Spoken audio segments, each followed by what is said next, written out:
Your refrigerator. It is the gateway to hell. It is evil and the devil himself controls it.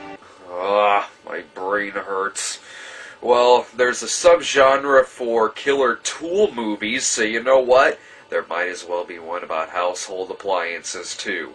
Because the world would be much more hollow if we didn't have movies like Microwave Massacre and The Washing Machine.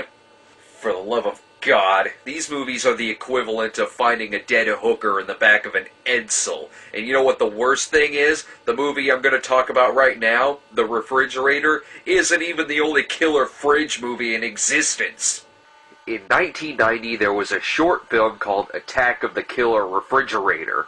Is this a remake to that movie? And does it really need to be? As for the full-length killer fridge movie, why such a boring title like The Refrigerator? Seriously, you could have come up with a better title than that. How about Cold Cuts or Freezer Burn? John DeBello could have come up with a better title than this in his sleep. The movie opens like a Menudo music video about drunk driving. You gotta love that old video effect that just consists of simply deleting frames. That's about as high-tech as a slide cut. These two horn dogs get back to their apartment where I'm pretty sure they're gonna do exactly what I hope they're not gonna do.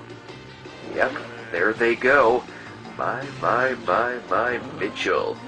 This is about as sexy as an ass sit. Luckily, it doesn't last that long because the refrigerator goes ballistic and eats the girl. Can you blame the fridge? I'd go nuts too if I had to witness that grotesque display of leapfrog. We then go to the main characters in the movie. There's Steve Bateman, who spends most of the movie getting in touch with his inner Tony Goldwyn. He leaves his job when we first see him, and we're witness to one of the silliest movie bosses I've seen in a while. Chip? No. You're fired. Just kidding. What? Why isn't the movie about that guy? Never mind the fucking fridge, I want to see a movie about that guy. But if the movie were about that guy, then I wouldn't really be reviewing it right now, would I? So Steve and his wife Eileen move into an apartment in New York. Yep, the same apartment with the killer fridge. Can you imagine the fucking utility bill on that motherfucker? Steve starts a new job while Eileen is studying to be an actress. We get this scene where she pretends to be receiving an award for her acting. This movie would never win any kind of award, even if the trophy were a can of Billy beer. And in case that scene didn't fill you in on how eager she is to be an actress, we get this scene that looks straight out of TV land heaven.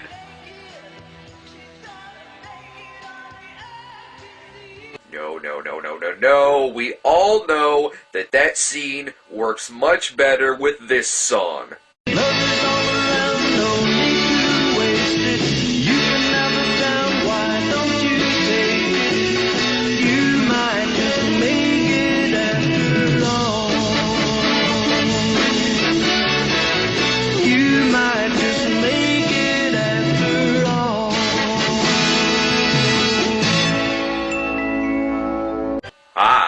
Perfect. But back to the fridge, though. Immediately, Eileen knows that there is something wrong when she gets that weird feeling when she first lays eyes on this ice box from hell. Okay, taking away from the fact that it actually does turn out to be evil, who the hell gets creeped out by a fridge? The fridge starts to take over the nightmares of Steve and Eileen. Steve starts seeing miniature people in the fridge, and Eileen sees fetuses. Whatever. If I want to see a movie with miniature people illusions, I'll stick with Mulholland Drive, thank you very much. The movie actually goes into the Shining Amityville horror territory when Steve goes insane by the fridge taking over his mind.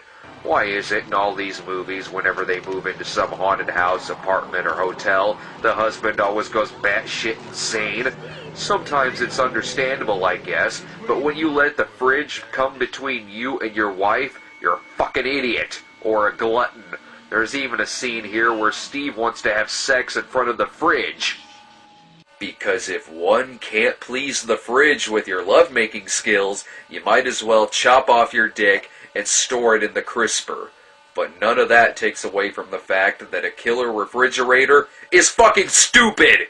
How do you let yourself get killed by a fridge? How can you not outrun that motherfucker? If you're slow enough that you let this happen, you deserve what you get.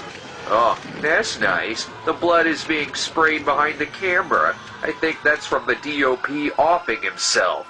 It's just very, very hard to take a movie seriously when it's got lines like this. Steve, I don't mean to be rude, but there's something wrong with your fridge. It's defrosting. It's a fridge, and I don't care if it does contain the gateway to hell. If it doesn't have a dog beast inside that screams out Zool, then I am not interested. And by the way, why does there have to be a portal to hell to begin with? Can't people just beam down? And hell has existed long, long, long before the invention of the refrigerator. So what was the portal in before the fridge? What, was it in a fucking stagecoach? Oh, and I haven't even gotten to the plumber yet. There's a plumber in the movie named Juan who comes across like he fights crime in his downtime.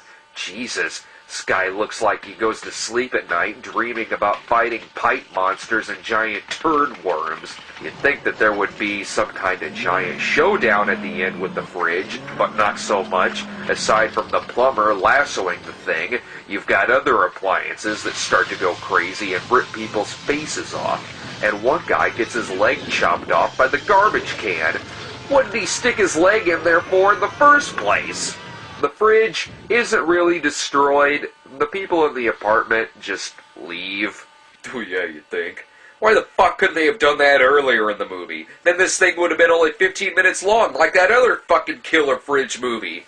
Still, the movie does not answer the power cord question. If the fridge gets unplugged, is it still evil? And if it is still evil, then why did they keep it plugged in the first place? You could save a lot on electricity just by keeping the evil fridge unplugged. Fuck, I need a drink. Oh!